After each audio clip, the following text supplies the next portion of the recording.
Button, hit the like button, hit the like button, hit the like button.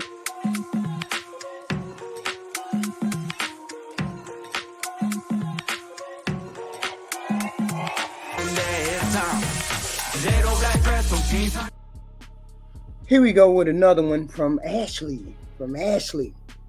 We got 2 for 1. 2 for 1 sugar babies.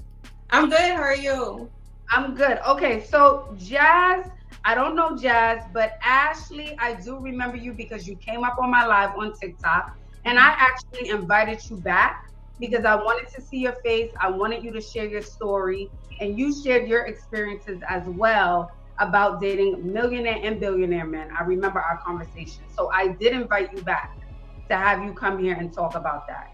All right, ladies. So we have one more guest, but we're going to get started.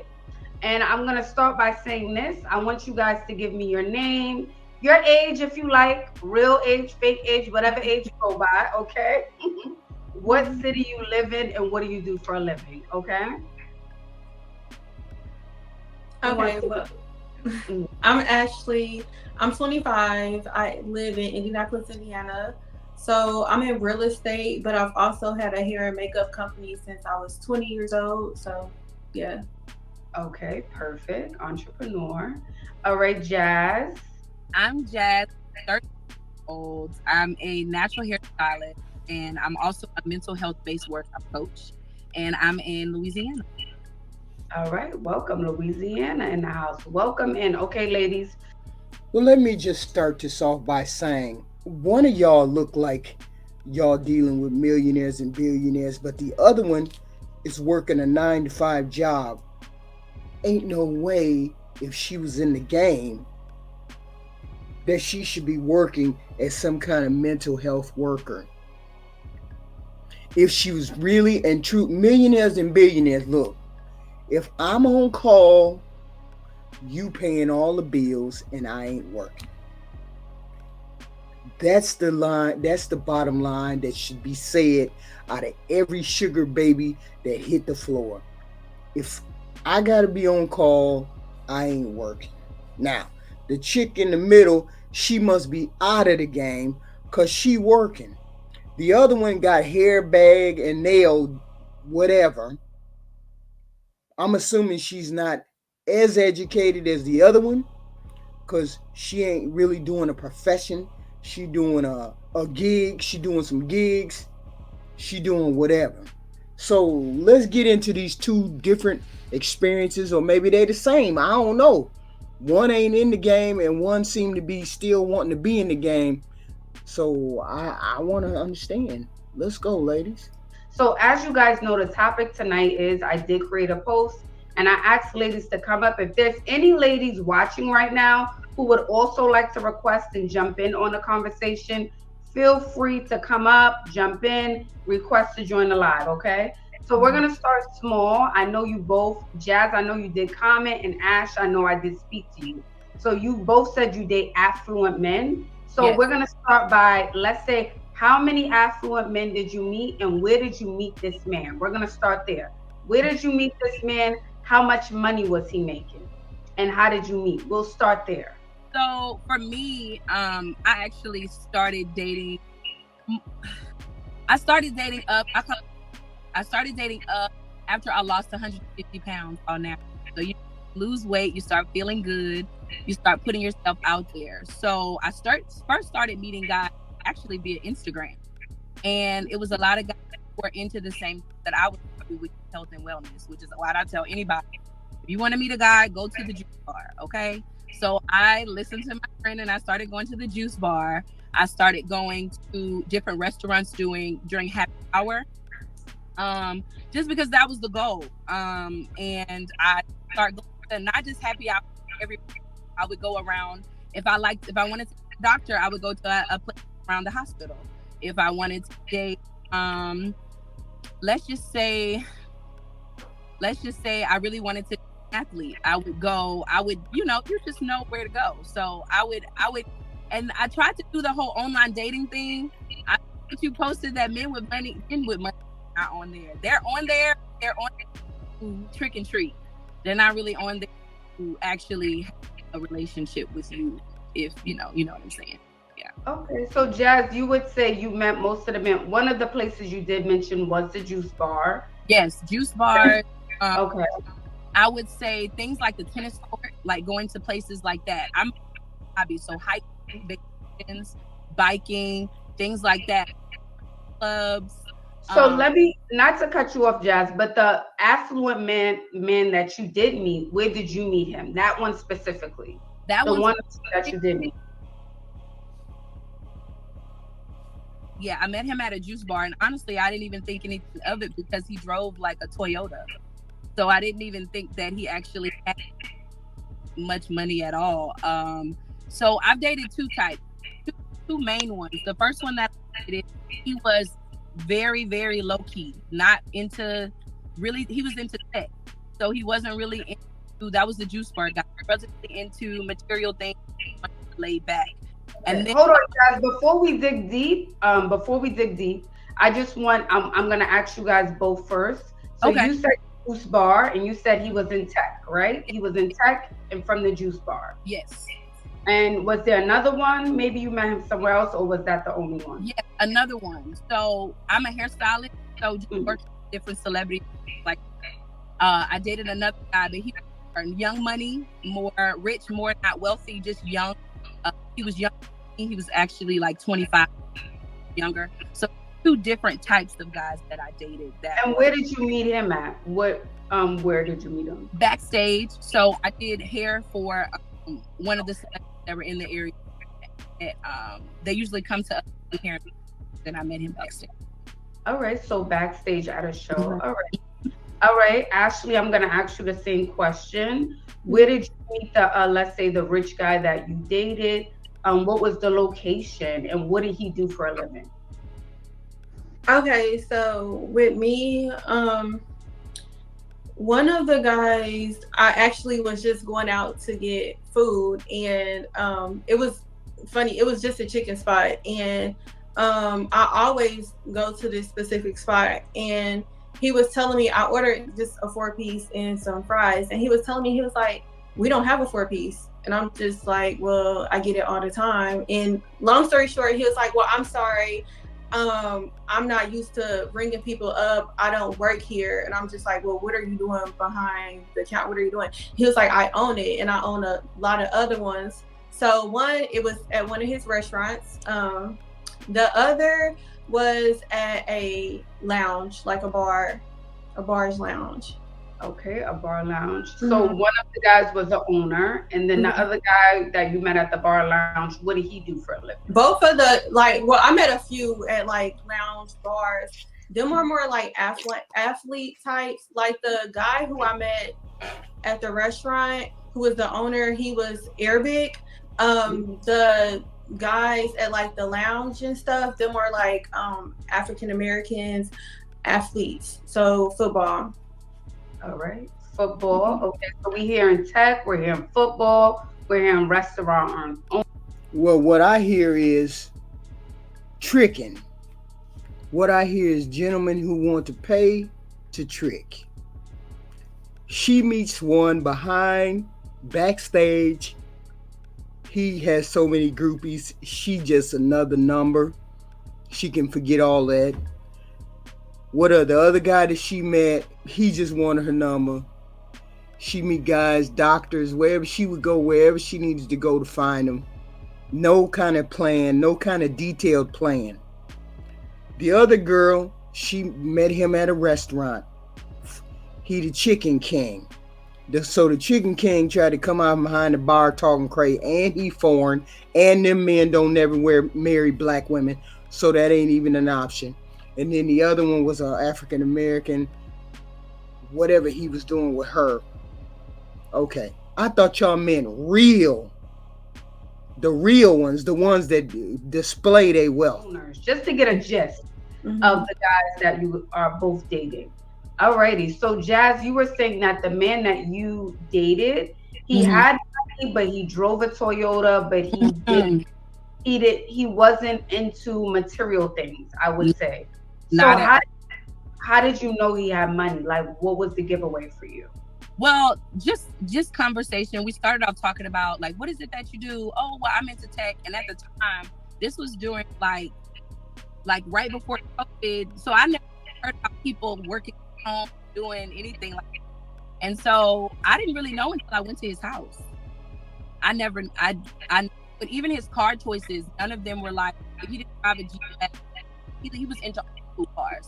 So, you know, you're not really realizing, okay, so this is where you live, this is where you, and I guess because I did, and I had on workout clothes all the time, I was very laid back, so I never really knew that he had anything until I started kind of having more conversation. And when I got to the house, I'm like, okay, yeah, okay. So I guess it was his house. Did he live in a condo, a penthouse? Yeah, he stayed in a What type of house did he have? Yeah, stayed in a penthouse. Yeah. Okay. He actually didn't live here because I was in. He lived in New Orleans. See, the lessons that we have to take away is there's different levels to these men. This chick on the end said, okay, Ashley said millionaires and billionaires, okay? There's millionaires. The billionaires, they dealing with rarefied air. They ain't down here dealing with ghetto ratchet looking hood rich ratchet chicks. He ain't doing that, okay? He ain't doing that. Millionaires, I get it. Rappers, I get it. Chicken King, I get it. But you ain't dealing with no billionaire and he out there on the street frying up chicken. Or he at the backstage of a concert and let other people see him. He owns stuff. He owns people. Ain't no way no billionaire out here looking like this with these ladies. These are millionaires. Okay, I get it. Millionaires a dime a dozen. Anybody can meet a millionaire. Hey, that's simple. Just go to the places where they at. But billionaires, just meeting them off the street in a chicken shack, I don't think so. Okay? These ladies are good enough to do what they got to do. Let's see. Let's get into it. What else was y'all doing with these billionaires? As far as like some of the athletes. And hold on, before we move on from that story, so it sounds like he gave you a stack of money. And you were like, I kind of want to put this in my purse.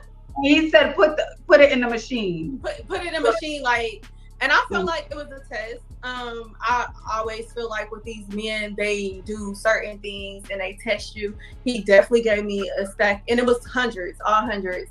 But I was like, I don't think he'll notice I put a couple in my purse, but no, not even a couple thousand in my purse. But I feel like he was watching me. He would go like to a machine over, or, you know, run and get drinks. But I just felt like it was all like a setup. And then like I know towards the end when after being there for hours, and he didn't go play any actual live games. We were just at machines. He told me like he usually likes to go to live games, but he spends like way more money there. But I noticed like at the end he was just like, here, we have this much left. What do you want to do with it? And I'm just like, I guess put it in a machine. Like, I mean, I just feel like it was a test. So. And I'm assuming if he was selling his restaurants for millions of dollars per franchise, is this the billionaire guy? Because we did have that conversation. So as far as him, I don't know if he's a billionaire. He's definitely a multi-millionaire. As far as billionaire, I don't know. There was an Indian guy who I've had a situation with. He definitely was a billionaire guy. He owned gas stations, so like a whole bunch of different gas stations. Yeah, I really, with him, it was him and his friend. I really didn't know, like, you know, when you were saying like, when did you find out he had money?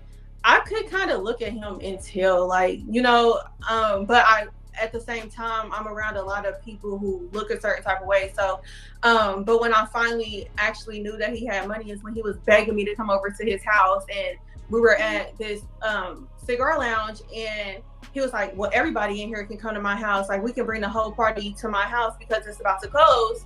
And he sent me the address to his house, and it was literally like a $3 million house. It was nice, but yeah. Shit, if he had all that kind of money and he was begging you to come to the house, why didn't you hit that house and stay? What happened? I don't understand. If y'all meeting these type of men, are you just meeting these type of men to have experiences with them? Or are you meeting these type of men so you can have relationships with them, or just to have sex with them? What are you meeting these men for? Are you setting yourself apart to say, hey, I'm wifey material, or you won't worry about wifey material? You just doing what you want to do. And, he just got to come along with what you, I don't understand. This is a different level. Jazz, let me ask you this, and I'm gonna ask both of you ladies this. Was the rich guy you were dating, was he generous? Did he give you things? So I dated two types. The first one that we talked Mhm. about, the juice guy, like the only way that he became generous is when he thought that we would be in a monogamous relationship. You got different types. Okay. You have one guy, he might have a lot of money, but he's not going to give you any of it. He might do things for you. He'll support your businesses, but most of the time, just from my point of view, men with money aren't going to give you money unless you have money. They're not really going to give it to you unless you have your stuff together. So he would do things like sponsor a workout class for me, or I had pole dancing classes, so he would buy poles for me, or he would do things to enrich my business. But it was never like, here, baby, here go $50,000. Let me, like, no, it wasn't that. And now with the flashy guy, yeah, he would put money in your hand, but he was very temporary.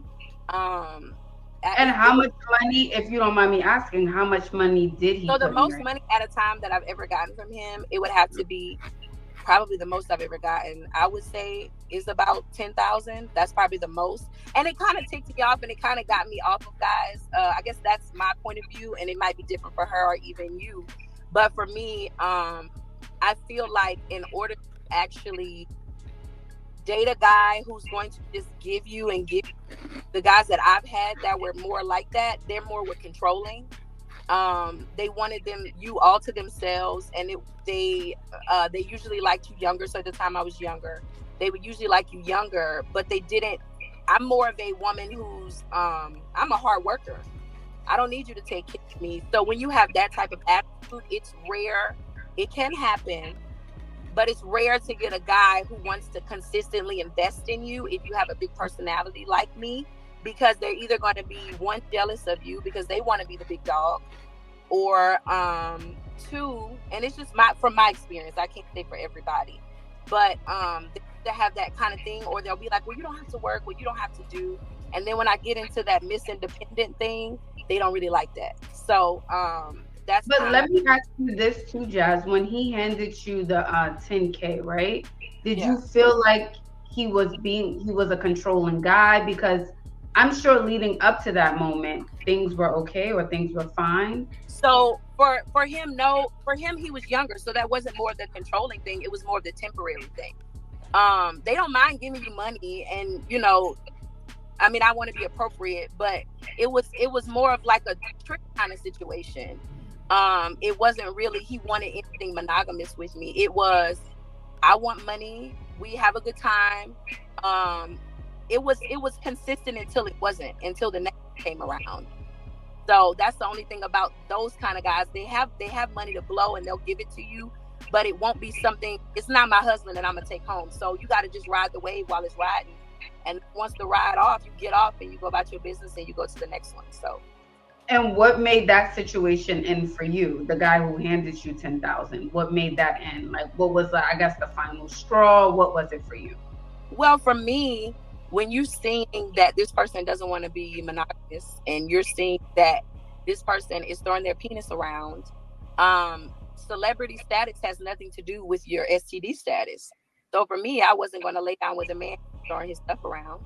So if he's not getting pleased, clearly he's not going to want to financially help me out. So that was just where it was. Like, if that's what you want to do, cool, but I'm not laying down with you, because we all know that doesn't keep you from getting anything. So it was just a health situation. I didn't want to, when these men can get women they want, they're going to get any woman that they want, and there's nothing that you. Amen.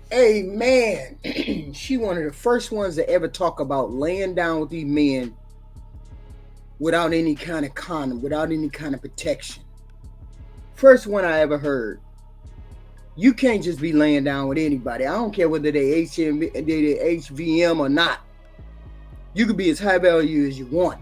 If you like to sling dick and you don't wear a condom, that means I can catch something. A lot of people have herpes. I get all that. A lot of people do, and a lot of people don't know. I get that. But here's the thing. She didn't want to be subject to that. Let's see what the other chick is willing to do. Let's see what she willing to do. Because this chick wasn't even trying to have it. Let's see if she try to outdo the blonde. Let's see. Yeah, so for me, I've been gifted. I mean, gifts is like a normal thing for me. But back in the day, like when I was like really young, starting at like 18, I kind of was a sugar baby. So I kind of expect things from men. But the older I've gotten, the more my expectations have rose. So, I mean, I've gotten a car, like a Mercedes-Benz gifted. I've gotten jewelry, like watches and money. But now it's like, I want like houses and businesses. Like, as far as, I don't care about, I mean, I've gotten purses, designer bags, nice purse. I don't really care about that anymore. Well, she definitely outdid the other one, or tried to outdo the other one. You know what? I believe the chick with the blonde hair. I believe the chick with the blonde hair quicker than I believe the other one. All right? Because she was the one who was dealing with Mr. Chicken. I believe the chick in the middle with the blonde hair about what kind of men she done got. One reason maybe it ended with the guy who gave you the Benz. Was there a reason? Something happened where you were like, I can't do this anymore. This is over. So, it's just I feel like I do kind of feel like I understand where she comes from with the control thing. They kind of want, well, with me, like my experience, which I'm just so everywhere now. I have no kids. I'm 25. I have no kids. I own my own business. So like, kind of whenever they want to call me, it doesn't matter if it's 2 o'clock in the morning, 2 p.m., 6 a.m., whatever, they expect me to jump. And I'm kind of like just over that. I'm just like, I want to actually be married. I want to be more than just, fun, girlfriend, whatever. I want to be a wife. Like, so it's just the control. Like, they just control everything about me. They don't respect my businesses. They feel like, I don't care about your money. Your money's play money. I pay all your bills. I do this, I do that. Like, so what does your money mean? But for me, it's like, I'm stacking my money, or I'm investing this money into real estate or wherever else I want to do with my money. So like, my money is important to me. I mean, it was just the control thing, honestly. That's what it is with a lot of them. See? All that glitters is not gold, guys. Looking at a man because he has a bag is a terrible way to go through this life. You going through this life because you never know whether he likes you, wants you, respects you. Obviously, from these two women, they don't respect him. After a while, he doesn't respect you. He wants you to do what he wants you to do, when, jump, when, and how. I don't care what you say. You call me 2 o'clock in the morning talking about, can you come outside? I'm going to say, come outside where? You better have $1 million spread on the damn grass for me to be coming outside like that. Okay? And that's how they get. They get to the point where that's how they feel. Right? And I get it. You want to come up in this world. Now everybody wants to be a wife. Everybody wants to get married and do this, that, and the third. But as we saw, there's some women that don't know how to handle playing second fiddle. They don't know how to handle being not in the spotlight, not being adored in front of the camera, right? So we have some women who want that, and we have some women who get tired of that. These two ladies apparently got tired of that, or are getting tired of that. Maybe not the chick on the right, but the chick in the middle, she done got tired. She done had a baby, got a baby by whoever, maybe a Dusty, we never know. She looked like she done gained weight, so she ain't in the game no more.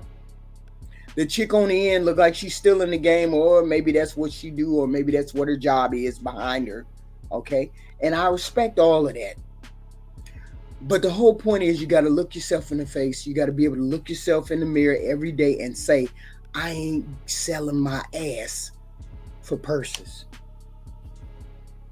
And the lady in the middle said, I ain't getting no diseases because you want to be funky. Okay?